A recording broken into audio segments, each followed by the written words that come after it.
आम्ही आज निघालो होतो देवदर्शनाला. कुठे ते पुढे सांगतेच. आम्ही जाताना एवढा छान व्ह्यू लागला, तिथे थांबून बघावं वाटत होतं, पण आम्हाला घरूनच निघायला उशीर झाला होता, त्यामुळे आम्ही काही हे बघा जाताना एवढं सुंदर असं तळ लागलं होतं की जिथे थांबून बघावं वाटत होतं, पण आम्हाला उशीर झाला होता त्याच्यामुळे आम्ही काही थांबलो नाही. डोंगर आणि डोंगरच्या साईडने एकदम तळ. आम्ही गेलो होतो अक्कलकोटला स्वामींच्या दर्शन, कारण की आज गुरुवार होता आणि यांनाही सुट्टी होती, तर म्हणलं चला जाऊया. तर आतमध्ये गेलो तर आरती चालू झाली. गुरुवार आणि आरती लाभ भेटला, एवढं सुंदर वाटलं. आणि गर्दी हे बघा किती भयानक गर्दी होती, पण इथे कितीही गर्दी असली तरी दर्शन मात्र फास्ट होतं.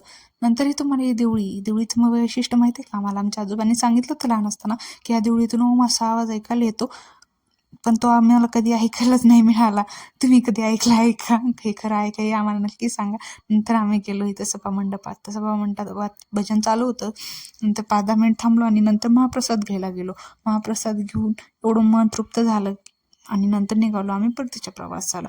व्लॉग कसा वाटला हे कमेंटमध्ये नक्की सांगा. भेटूया आता उद्याच्या व्लॉगमध्ये. बाय.